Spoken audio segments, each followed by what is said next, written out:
ग्रामीण विकास के अंतर्गत हम लोग NRLM देख रहे थे, उसके अंतर्गत हम SRLM भी देख लिए। ठीक है, उसके अंतर्गत जो बिहान नाम से चलाया जाता है, उसमें भी जो उत्थान योजना है और भी योजना है उसके बारे में भी देख चुके हैं। आज हम पढ़ेंगे कौन सा, PM आवास योजना। किसके बारे में देखेंगे? आज का टॉपिक क्या रहेगा? PM आवास योजना ग्रामीण का। कौन सा? प्रधानमंत्री आवास योजना। प्रधानमंत्री आवास योजना के बारे में। ठीक है, किसके बारे में देखेंगे? प्रधानमंत्री आवास योजना। देखा जाए तो प्रधानमंत्री आवास योजना दो क्षेत्र में है, एक ग्रामीण है, ठीक है, और एक कौन सा? अर्बन क्षेत्र। कौन सा? रूरल और ग्रामीण, या फिर ग्रामीण या फिर अर्बन, शहरी क्षेत्र और ग्रामीण क्षेत्र। हमारे लिए क्या जरूरी है? ग्रामीण क्षेत्र। तो किसके अंतर्गत देखेंगे हम लोग? PM आवास योजना जी, ये मतलब ग्रामीण। ठीक है, चलो अगर बात करें इसके प्रारंभ का, किसका? प्रारंभ का। तो प्रारंभ होता है, कब होता है ये प्रारंभ?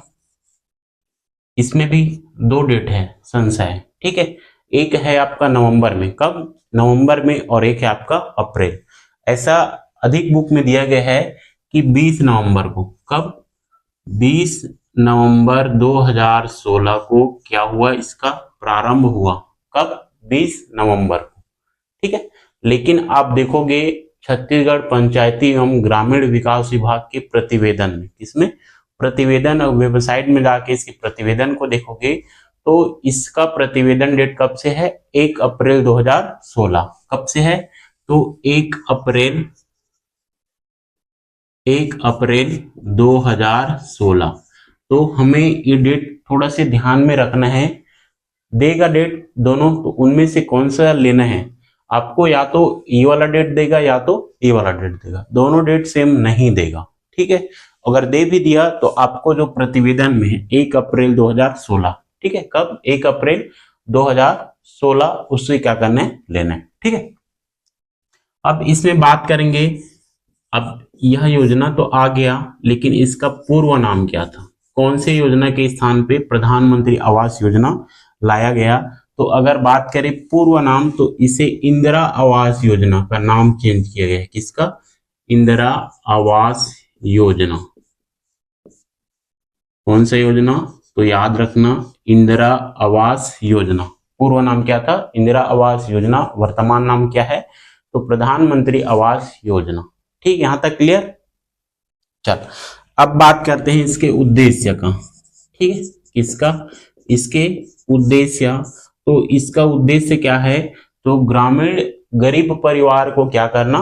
पक्का मकान प्रदान करना। क्या करना? पक्का मकान प्रदान करना। लेकिन कौन से ग्रामीण? जो गरीब है। ठीक है, क्या है? गरीब बेघर परिवार को।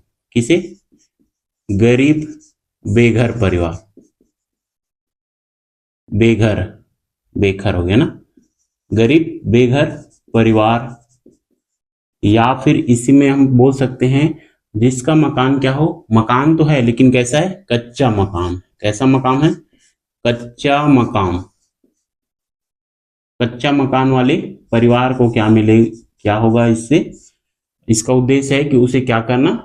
पक्का मकान बना कर देना। क्या? पक्का मकान। क्या करना? पक्का मकान देना। बुनियादी सुविधाओं के साथ क्या करना? पक्का मकान प्रदान करना। किसे? या तो गरीब है और कैसा है? बेघर है, जिसके पास घर नहीं है उसे क्या करना? पक्का मकान देना। और जिसके पास घर तो है लेकिन कैसा है? कच्चा है, जीर्ण शीर्ण है, टूटा फूटा है। ठीक है, तो वैसे परिवार को क्या मिलेगा? पक्का मकान बनाने के लिए सहायता राशि। क्या मिलेगा? पक्का मकान बनाने के लिए सहायता राशि देना। ठीक, यहां तक? चलो अब बात कर लेते हैं इसके लक्ष्य का। किसका? इसके लक्ष्य का।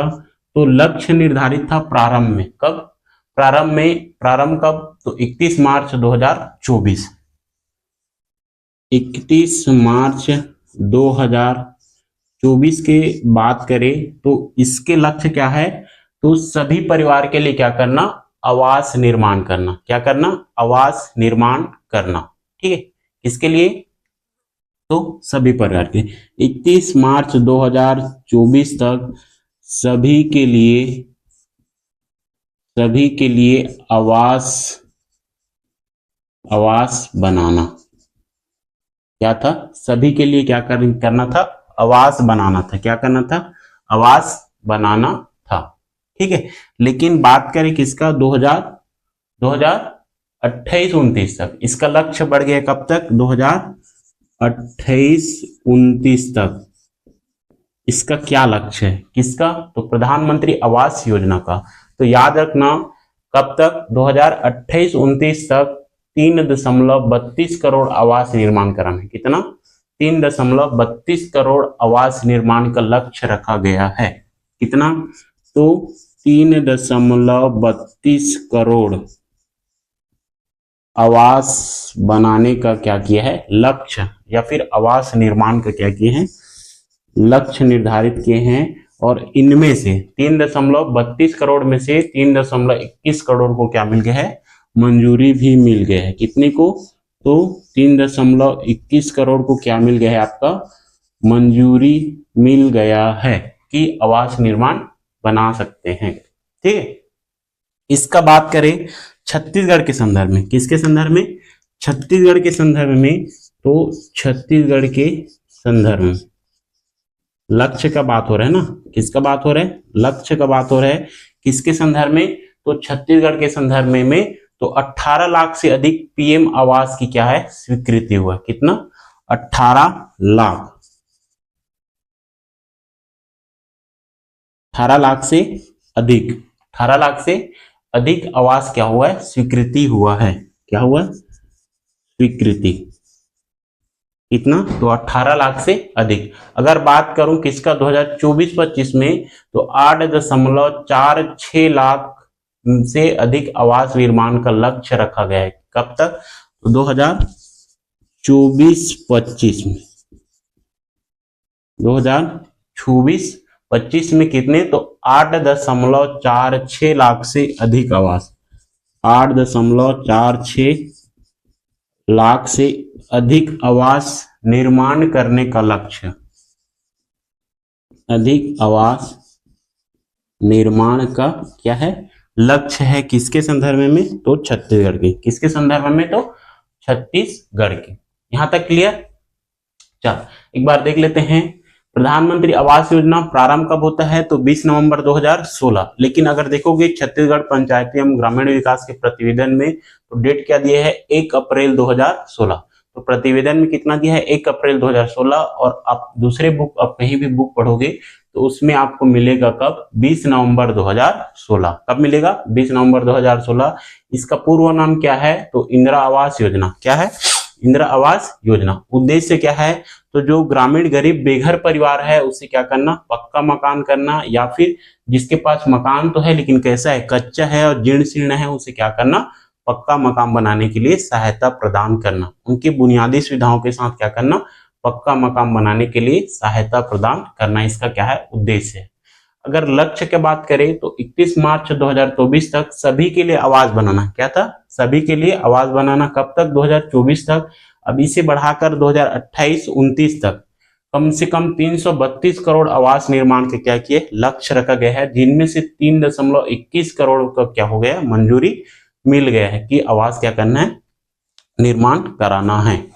छत्तीसगढ़ के संदर्भ में देखेंगे तो छत्तीसगढ़ में 18 लाख से अधिक क्या हुआ, स्वीकृति हो गया है। और 2024-25 में 8.46 लाख आवास के क्या किए गए, निर्माण करने का लक्ष्य रखा गया था। कितना, तो 2024-25 में। ठीक है, अब नया डाटा आ गया होगा 25-26 का, वो अभी फिलहाल मेरे पास नहीं है। ठीक है, तो उसे मैं कल के क्लास में बता दूंगा। ठीक, अभी आवास तो निर्माण कराएंगे, क्या कराएंगे, आवास निर्माण कराएंगे, लेकिन इसके लिए वित्त पोषण, ठीक है, वित्त की सहायता अगर बात करें तो सेंट्रल और राज्य के बीच जो क्या है, पार्टिसिपेंट पैसा, वित्त क्या करना, व्यय करना है। तो याद रखना वित्त पोषण, या फिर अगर आपको वित्त पोषण दोनों की क्या है, हिस्सेदारी है।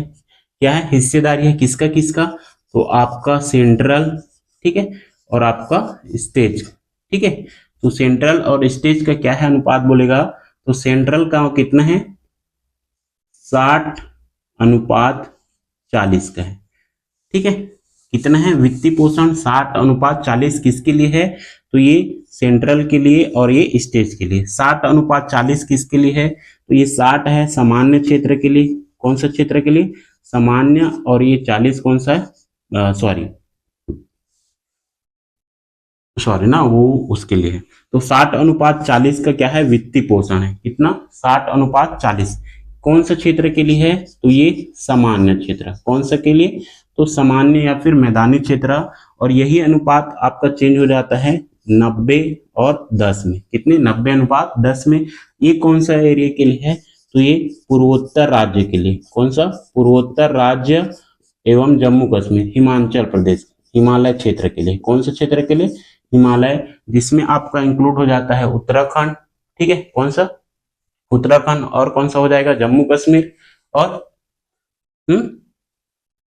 तो हिमालय में जो क्षेत्र है 3 राज्य वो इंक्लूडेड है, और पूर्वोत्तर राज्य आपका असम, मेघालय, मिजोरम, त्रिपुरा, इन सब राज्यों के लिए क्या है अनुपात, राज्य और स्टेट का बोलेगा तो 90:10, और सामान्य क्षेत्र के लिए 60:40, कितना है 60 और 40 का। ठीक है, आगे देखते हैं, इसी में आगे बढ़ते हैं, आगे देखते हैं इसी में योजना की राशि जो है। ठीक है, क्या है योजना की राशि, कितना किस्त में कितना, मतलब ये आवास आपको बनाना है, तो आवास बनाना है तो आपको सरकार के द्वारा कितना राशि प्रदान किया जाएगा। ठीक है, क्या किया जाएगा, कितना राशि प्रदान किया जाएगा, उसे देख लेते हैं। आगे राशि की बात करते हैं। ठीक है, किसका, राशि निर्माण कराएंगे। ठीक है, अब निर्माण कराएंगे तो कितना पैसा दे रहे गवर्नमेंट। ठीक है, अगर बात करेंगे ये योजना को किसका योजना है बोलेगा, तो केंद्र सरकार की योजना है। किसका योजना है, केंद्र सरकार की, न कि राज्य सरकार। याद रखना कौन से सरकार चला रहा है इसे, केंद्र सरकार। नाम से ही है प्रधानमंत्री आवास योजना, तो किसका योजना होगा, केंद्र का। ठीक है, किसका होगा, केंद्र का होगा। राशि किसके लिए राशि, तो पीएम आवास के लिए। ठीक है, इसमें अन्य अन्य राज्य भी शामिल है, देखना ये पीएम आवास के लिए। ठीक है, अब मैंने बताया था कि पीएम आवास के अंतर्गत जो मनरेगा में काम करेगा। ठीक है, तो मनरेगा के लिए, किसके लिए, मनरेगा के लिए। इसमें शामिल और है स्वच्छता मिशन, पीएम आवास के अंतर्गत कौन सा, स्वच्छता मिशन भी शामिल है। तो उसके अंतर्गत आपका शौचालय बनाने के लिए, किसके लिए, शौचालय बनाने के लिए। ठीक है, तो इसमें देखोगे राशि, क्या देखोगे, राशि एक तो आपका सामान्य क्षेत्र, कौन सा, सामान्य क्षेत्र, और एक देखोगे कौन सा, पहाड़ी इलाका, कौन सा, पहाड़ी क्षेत्र में कितना कितना मिलेगा। तो याद रखना पीएम आवास योजना के अंतर्गत 1,20,000 कहाँ मिलेगा आपको, सामान्य क्षेत्र में, और 1,30,000 रुपया कहाँ, 1,30,000 रुपया पहाड़ी क्षेत्र में। ठीक है, मनरेगा के अंतर्गत पढ़ाया था 90 दिनों की मजदूरी मिलेगा, कितने मिलेगा, 90 दिनों की सामान्य के लिए बताया था, और पहाड़ी के लिए कितना, तो 95 दिवस की, कितने 95 दिवस की मजदूरी क्या होगा, प्राप्त होगा। शौचालय निर्माण के लिए कितना राशि, तो शौचालय निर्माण के लिए दोनों के लिए कितना, 12,000 रुपया, कितना 12,000 रुपए की राशि प्रदान करते हैं, कौन, सरकार के द्वारा, किसके द्वारा, सरकार के द्वारा। ठीक है, इसमें क्या है, पहले क्या था, अगर आवास आता था, इंदिरा आवास या फिर आवास आया था तो उसे केवल घर बनाने के लिए पैसा दिया जाता। ठीक है, किसके लिए, केवल घर बनता था। उसके बाद जब आया तो उसमें क्या हो गया, तो उसमें हो गया रसोई घर इंक्लूडेड रहेगा, क्या रहेगा, रसोई घर इंक्लूडेड रहेगा। अब बात आता है स्वच्छता मिशन भी चलाना है, तो घर बना रहे हैं, घर के लिए पैसा दे रहे हैं। ठीक, किसके लिए, घर के, तो वो सरकार को भी पता है घर के लिए अगर पैसा दे रहे हैं तो केवल घर बनाएगा, शौचालय नहीं बनेगा। उसके लिए भी क्या किया, स्वच्छ मिशन को इसमें जोड़ा, और 12,000 रुपए अलग से क्या किया गया, शौचालय निर्माण के लिए इसमें राशि दिया गया। ठीक है, अब बात करते हैं घरों का आकार क्या होगा, घरों का आकार या फिर आवास का क्या चीज, आकार। तो याद रखना 25 वर्ग मीटर, कितना रहेगा, 25 वर्ग मीटर। मैं फीट का बात नहीं कर रहा हूं, जैसे हम लोग जैसे प्लान वगैरह लेते हैं ना, प्लांट वगैरह, तो क्या करते हैं 25 वर्ग फीट इसमें लेते हैं ना, लेकिन याद रखना 25 वर्ग मीटर कितना रहेगा उसका आकार, 25 वर्ग मीटर, जिसमें क्या रहेगा, एक रूम के साथ क्या रहेगा, आपका रसोई घर इंक्लूडेड रहेगा। क्या रहेगा उसमें, रसोई घर, और अभी साथ साथ में क्या आ जाएगा, आपका शौचालय। और इस शौचालय निर्माण के लिए क्या दिया जा रहा है, अलग से पैसा, कितना, 12,000 रुपए, जो आम आदमी को भी या फिर जिसके घर में नहीं है शौचालय उसे भी क्या, शौचालय निर्माण के लिए 12,000 रुपए क्या मिलता है, सहायता राशि मिलता है या फिर राशि मिलता है। ठीक है, अब ये जो राशि है जो बताया 1,20,000, 1,30,000, इसका कितने किस्त में मिलते हैं। ठीक है, तो इस राशि का किस्त है, कितना किस्त है, वह कितने किस्त में, 4 किस्त में। कितने किस्त में मिलता है, 4 किस्त में, याद रखना। ठीक है, कितने किस्त में, 4 किस्त में। किसके लिए, सामान्य क्षेत्र के लिए कितना है, और पहाड़ी क्षेत्र कितना कितना राशि है। ठीक है, तो किस्त मिलेगा आपको कितना, 4 किस्त में। कितने किस्त में, 4 किस्त में। कौन कौन से, तो पहला, दूसरा, तीसरा और चौथा। याद रखना, सामान्य क्षेत्र में पहला किस्त में कितना पैसा मिलेगा, तो 15,000। कितना मिलेगा, 15,000। दूसरे किस्त में कितना मिलेगा, तो दूसरे किस्त में मिलेगा आपको 40,000, फिर 40,000, फिर कितना मिलेगा आपको, 15,000। कितना मिलेगा, 15,000। इसी को अगर पहाड़ी इलाका में बात करूं, किस इलाके में, पहाड़ी, या फिर इसी को क्या बोलते हैं, इंटीग्रेटेड एक्शन प्लान। क्या बोलते हैं, IAP, integrated action plan, IAP। ठीक है, तो यहां पर कैसा है आपका किस्त का कितना, पहला किस्त में कितना राशि प्रदान होगा, दूसरे में कितना, तीसरे में कितना। तो याद रखना, इसमें पहले किस्त में यहाँ 15 मिल रहा है तो यहाँ कितना मिलेगा, 25 मिलेगा। यहाँ 40 मिल रहा है तो 5 बढ़ा देना 45, यहाँ भी 40 है तो 5 बढ़ा देना 45, और ये 15 का कितना, 15 हो जाएगा। ठीक है, अगर आप इसे टोटल करोगे तो 1,20,000, और यहाँ टोटल करोगे तो 1,30,000। कितना, 1,20,000, 1,30,000। लेकिन याद रखना, वर्तमान में ये 3 किस्त में दिया जा रहा है। कितने किस्त में, 3 किस्त में वर्तमान। कितना कितना का किस्त, तो 40-40 का 3 किस्त, 40-40 का 3 किस्त वर्तमान में। तो ये किस्त जो है सरकार पर डिपेंड करता है कि वो कितने किस्त में आपको दे रहा है। इसमें क्या होता है, बदलाव होता रहता है। ठीक है, क्या होता रहता है, बदलाव होता रहता है। लेकिन वर्तमान में कितने, 3 किस्त में। पूर्व में पूछेगा तो आपको ये याद रखना है। ठीक है, 4 किस्त में कितना कितना राशि, पहला किस्त में कब, दूसरा किस्त में कब, तीसरा किस्त में कितना, चौथा किस्त में कितना, ये क्या करना है, हमें याद रखना है। यहां तक क्लियर। चलो अब बात करते हैं इसके लाभार्थी का। किसके, लाभार्थी। आखिर इसके लाभार्थी कौन होंगे। ठीक है, या फिर लाभार्थी की पहचान कैसे होगा, तो इसका पहचान होगा आपका जनगणना 2011, उसी को क्या बोलते हैं, सामाजिक आर्थिक, सामाजिक आर्थिक, सामाजिक आर्थिक और जाति जनगणना, जाति जनगणना 2011, 2011, या फिर इसी को क्या बोलते हैं, सोशल इकोनॉमिक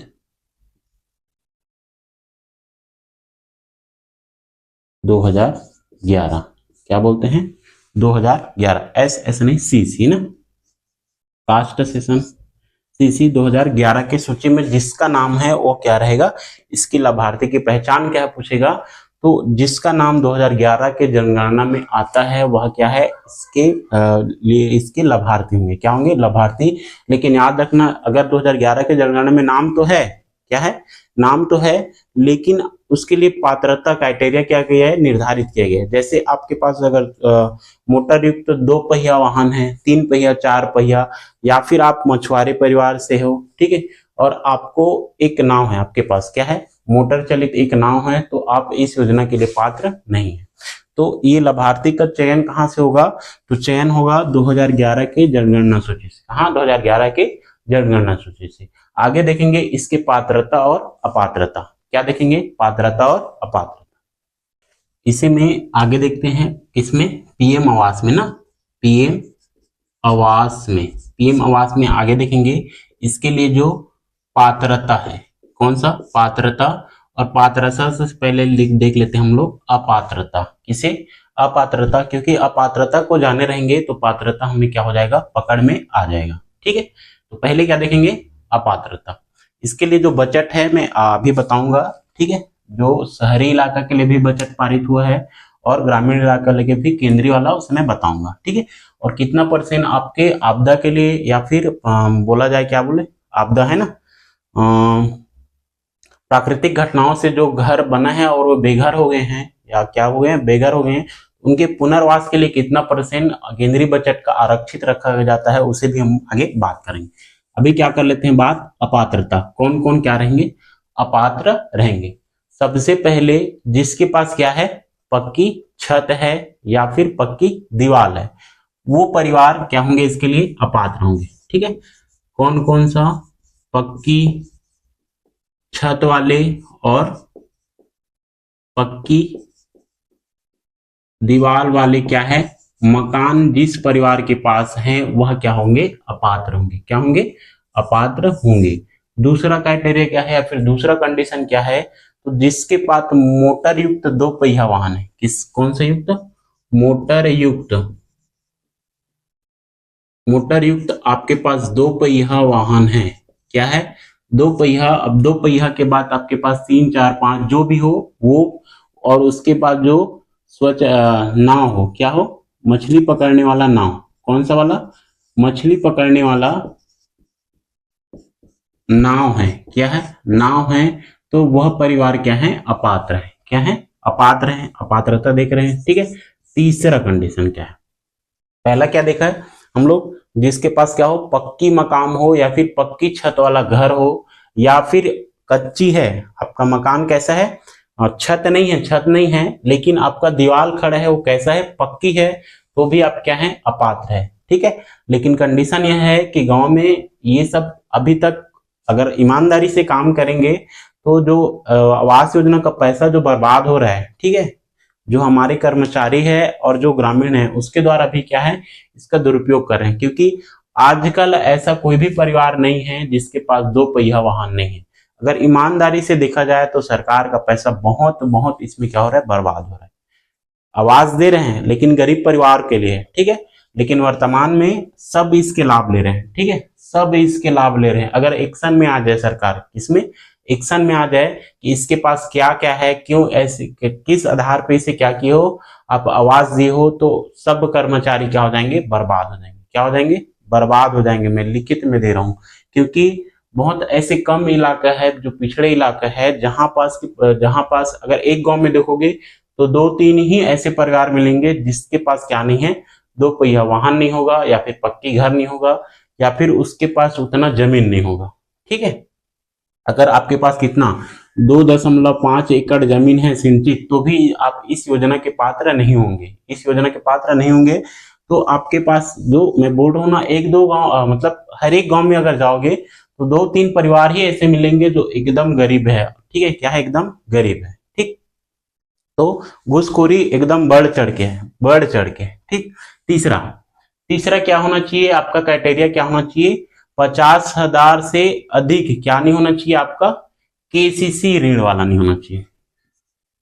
50,000 से अधिक ऋण या फिर केसीसी किसान, वो भी क्या हो जाएंगे, इसके लिए अपात्र। मतलब ये अभी अपात्रता बता रहा हूं ना, पात्रता बाद में बताऊंगा। चौथा, वह परिवार के कोई भी सदस्य जिसका मासिक आय 10,000 मासिक आय वाला परिवार क्या है, इसके लिए अपात्र है। क्या है, अपात्र है। पांचवा, उस परिवार के कोई भी सदस्य, ठीक है, कौन, सदस्य, परिवार के कोई भी सदस्य, अगर कोई भी सदस्य गवर्नमेंट जॉब में है, कौन है, गवर्नमेंट जॉब है, तो भी वह क्या है, अपात्र है। क्या है, अपात्र है, ठीक है। क्या क्या बता दिया, जिसके घर में पक्का छत नहीं है, पक्का छत नहीं है, और उसकी जो पक्का छत तो नहीं है लेकिन दीवार कैसे है, पक्का है, तो भी क्या है, अपात्र होंगे। क्या होंगे, अपात्र होंगे। दो पहिया वाहन, मतलब मोटर युक्त दो पहिया वाहन हो गया। ऐसे करोगे तो गाड़ा बैला सबके यहाँ है ना, क्या है, गाड़ा बैला सबके यहाँ मिल जाता, लेकिन कैसा होना चाहिए, वहां दो पहिया युक्त। साइकिल भी दो पहिया में आ जाता है, लेकिन मोटर युक्त अगर दो पहिया वाहन है, या फिर मछली पकड़ने के लिए जो नाव यूज किया जाता है वो भी मोटर चालित है, तो उसे क्या होगा, आपको नहीं मिलेगा। क्या होगा? नहीं मिलेगा। ठीक है। दूसरा, फिर कंडीशन क्या होता है? चौथा, आपका आयकर देने वाला परिवार। कौन सा? आयकर देने वाला परिवार। कौन सा परिवार? आयकर देने वाला परिवार। या फिर जो पांचवा, ये छठवा कंडीशन, ये सातवां कंडीशन। ठीक है। या फिर जो गैर कृषि, कौन सा? गैर कृषि पंजीयन वाले, पंजीयन वाले जो इंसान है वो भी क्या है? इसके लिए अपात्र हैं। क्या है? अपात्र हैं। गैर कृषि का कहने का मतलब ये है जो कृषि कार्य नहीं कर रहे हैं। क्या नहीं कर रहे हैं? कृषि कार्य नहीं कर रहे हैं, लेकिन कृषि कार्य की जगह में जैसे बड़े बड़े उद्योगपति हो गया, उद्योग चला रहे हैं, यहाँ पे बिजनेस कर रहे हैं, और वो सरकार को क्या कर रहे हैं? आयकर दे रहे हैं। क्या कर रहे हैं? आयकर दे रहे हैं। वह भी परिवार क्या है? अपात्र है। क्या है? अपात्र है, याद रखना। ठीक है। तो आयकर देने वाला परिवार, उसमें अगर उसके पास क्या है? रेफ्रिजरेटर है। क्या है? रेफ्रिजरेटर है। या फिर लैंडलाइन फोन है। क्या है? लैंडलाइन फोन है, तो वो क्या है? आपका अपात्र है। गैर कृषि कार्य करने वाले पंजीकृत इंसान, क्या चीज? पंजीकृत इंसान भी क्या है? इसके लिए अपात्र है। क्या है? अपात्र है। अगर वह क्या कर रहे हैं? बिजनेस कर रहे हैं। क्या कर रहे हैं? बिजनेस कर रहे हैं, और क्या दे रहे हैं? आयकर दे रहे हैं। कार्य के लिए, जैसे उद्योग हो गया, वहां क्या करते हैं? आयकर देते हैं। ठीक है। तो कर प्रदान करने वाले जो गैर कृषक जिसके पास पंजीकृत है, ठीक है, वो भी क्या है? इसके लिए अपात्र है। ठीक। आज आठवां कंडीशन क्या है? आपके पास 2.5 एकड़ जमीन, कितना? 2.5 एकड़ जमीन अगर सिंचित है, कैसा है? सिंचित है, तो भी आप क्या है? इसके लिए अपात्र है। क्या है? अपात्र हैं। या इसके आगे और बात करूं, ठीक है, क्या चीज? इसके आगे 2 या 2 से अधिक, चल आपके पास 2.5 एकड़ से ज्यादा जमीन है। क्या है? 2.5 एकड़ से ज्यादा जमीन है, लेकिन क्या है? असिंचित है, तो उसके लिए पात्र हैं। लेकिन 9वां कंडीशन क्या कहता है आपका? कि आपके पास 5 एकड़ तो जमीन है, ठीक है, वो क्या है? असिंचित है, तो आप इसके लिए पात्र हैं। क्या है? इसके लिए पात्र हैं। लेकिन एक साल में कितने? एक साल में 2 या 2 से अधिक, 2 या 2 से अधिक फसल लेने वाले, अधिक फसल लेने वाले 5 एकड़, कितना? 5 एकड़ वाले किसान इसके लिए क्या है? अपात्र है। जिसके पास क्या है? सिंचाई करने के लिए क्या है? बोर है। चलो, क्या है? बोर है या सिंचाई के कोई साधन है, तो वो भी क्या है? आपके लिए अपात्र है। क्या है? अपात्र है। तो इतना कंडीशन होना चाहिए। अगर आप पकड़ने जाओगे या फिर इसका सत्यापन करोगे, कोई आता है, तो आपके पास तो ये वाला क्राइटेरिया से आप निकल ही जाओगे। ठीक है। या फिर दूसरा, जो 2 पहिया वाहन है, आजकल हर एक घर में 2 बाइक, 1 बाइक, 2 बाइक आपको मिल ही जाएगा। ठीक है। और ये 50,000 केसीसी वाला किसान, ये भी क्या है? अपात्र हैं। ईमानदारी से अगर अपना काम करोगे, तो जो गवर्नमेंट का पैसा जो फालतू में जा रहा है, जो अपात्र हैं उसे भी क्या है? इनका राशि मिल रहा है, तो बहुत पैसा आपका बचेगा। लेकिन ऐसा कोई कर्मचारी होता च नहीं है। क्या नहीं होता? होता च नहीं है। कर्मचारियों से सरकार चल रहा है, सरकार से कर्मचारी चल रहे हैं। ठीक। चलो आगे देखेंगे इसके अपात्र मतलब पात्रता। क्या देखेंगे? पात्र। अब जो इसमें शामिल नहीं है, ठीक है, इसमें शामिल नहीं है, वो किस में आ जाएगा? पात्रता में आ जाएगा। किस में आता है? पात्रता में। जैसे स्वतः शामिल परिवार, कौन आ जाएगा? स्वतः शामिल परिवार। ठीक है, पहला कंडीशन। दूसरा क्या आ जाएगा आपका? शून्य कमरे वाला परिवार। कौन सा? आपका शून्य कमरे वाला परिवार। कौन सा परिवार? शून्य कमरे वाला परिवार हो गया। ठीक है। तीसरा कंडीशन क्या हो जाएगा? जो आपके 7 सूचकांक में, किसने? जनगणना 2011 के, कितने? जनगणना 2011, सोशल इकोनॉमिक सीसी 2011 के अंतर्गत सूचकांक 7 सूचकांक है ना, सूचकांक 7 में शामिल परिवार क्या होंगे? इसके लिए पात्र है। 7 सूचकांक में क्या होना चाहिए? वो शामिल होना चाहिए। क्या होना चाहिए? शामिल होना चाहिए। वह भी परिवार क्या है? पात्र होंगे। ठीक है। इसके बाद अगर चौथा देखेंगे, तो आपका सांसद आदर्श ग्राम, आदर्श ग्राम रूरल मिशन, या फिर मिशन अंत्योदय। कौन सा?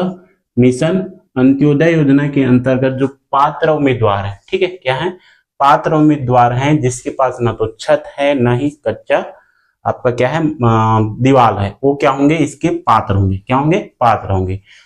उसके बाद इसके अन्य कंडीशन भी है, जैसे कोई क्राइटेरिया अगर दो आ गया, बराबर आ गया, तो उस समय ग्राम सभा क्या करेंगे, उसे मान्यता देंगे।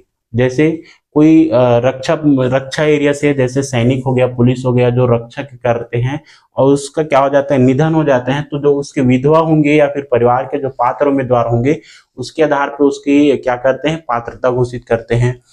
उसके बाद आपके परिवार में जैसे कोई कैंसर से पीड़ित हो गया या फिर बहुत बड़े बीमारी से उसकी मृत्यु होता है, तो उसको भी देखा जाता है। लिंग के आधार पे भी देखा जाता है, किसके आधार पे, लिंग के आधार पे।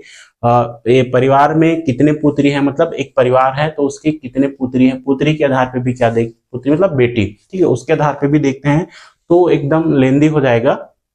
और तो नॉर्मली आपके जो जिसके तहत आपके क्वेश्चन पूछ सकते हैं, तो ये 4 है आपके, ठीक है। आप पात्रता देख ली हो तो पात्रता आप पकड़ ही लोगे, अगर आएगा यहाँ से क्वेश्चन तो पुट में ही आएगा, ठीक है। 3 आपका सही दिया रहेगा, चौथा क्या रहेगा आपका गलत रहेगा, उस टाइप का क्वेश्चन आएगा ऑप्शनल में, तो उसे भी याद रखना। हमारा लास्ट बच गया है क्या चीज, बजट। क्या बचे है आपका, बजट।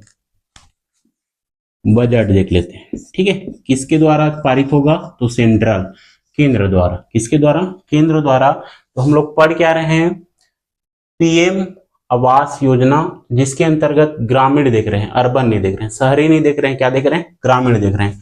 तो ग्रामीण के लिए कितना, 54.832 करोड़ क्या हुए आवंटित हुए, 54.832 करोड़ रुपए क्या किए गए हैं, मतलब 2000 कितने के लिए है ये, 2025-26 के लिए कितना, तो 54.832 करोड़ रुपए क्या किए गए हैं, बजट में पारित किया है या फिर आवंटित किया गया है, ठीक है। तीसरा अगर अर्बन के लिए देखें, दूसरा अगर अर्बन के लिए देखें या फिर शहरी क्षेत्र के लिए, वैसे हमारे सिलेबस में ग्रामीण इलाका का दिया है, अगर ग्रामीण आवास के लिए दिया है तो उतना इंपॉर्टेंट नहीं है, फिर भी देख लेते हैं। तो अगर शहरी के लिए बात करूं तो 3.150 करोड़, इतना 3.150 करोड़ और 2.0 मतलब दूसरा, एक बार ये खत्म हो जाता है तो दूसरा आपको तो कितना होगा, क्या होगा, मतलब बजट, तो 17,732 करोड़ रुपए क्या किए हैं, इसके लिए आवंटित किए गए हैं या फिर प्रावधान किए गए हैं, किसके लिए, तो शहरी क्षेत्र के लिए, किसके लिए, शहरी क्षेत्र के लिए 3.150 करोड़ रुपया और 2.0 शहरी क्षेत्र में प्रधानमंत्री आवास के लिए 1732 करोड़ रुपए क्या किए गए, प्रावधान किए गए। अब इसका सत्यापन कौन करता है, अब घर तो बन गया, सब चीज हो गया, या फिर किसे हमें देना है, तो इसका सत्यापन कौन करता है, तो ग्राम सभा। क्या कौन सा करता है, ग्राम सभा द्वारा कोई भी चीज अगर पारित हो गया तो वह समझो पीएम का सिग्नेचर हो गया, ठीक है। अर्थात बोलने का अर्थात ये है कि ग्राम सभा वह संस्था है जिसके द्वारा कोई भी चीज अगर ग्रामीण क्षेत्र में पारित हो गया तो उसे कलेक्टर भी मतलब चेंज नहीं कर सकता, इतना पावरफुल रहता है, करता है लेकिन उसके लिए बहुत सारे प्रावधान दिए गए हैं, ठीक है। तो सत्यापन कौन करेगा, आपका ग्राम सभा, ठीक है, ग्राम सभा करेगा, ठीक। और तुम लोग ईमानदारी से बताना किसके किसके यहाँ प्रधानमंत्री आवास योजना के द्वारा घर बना है, और ईमानदारी से आप उसके पात्र हो, थे कि नहीं थे, बताना नहीं चाहते ना, चल कोई दिक्कत नहीं, गवर्नमेंट का क्या है, योजना है, योजना का लाभ मिलना चाहिए, है ना। चल कल देखेंगे हम आगे, इसके आगे प्रधानमंत्री आवास योजना हो गया, इसके आगे देखेंगे हम लोग मुख्यमंत्री ग्राम सड़क योजना, क्या देखेंगे, प्रधानमंत्री ग्राम सड़क योजना या फिर मुख्यमंत्री ग्राम सड़क योजना। चल इसका क्वेश्चन आप याद रखना, कब प्रारंभ हुआ था, ठीक है, और पंचायती राज के जो प्रतिवेदन है उसमें डेट 1 अप्रैल 2016 दिया है, कितना, 1 अप्रैल 2016, उसमें कब दिया है, नवंबर 2016, तो उसे याद रखना।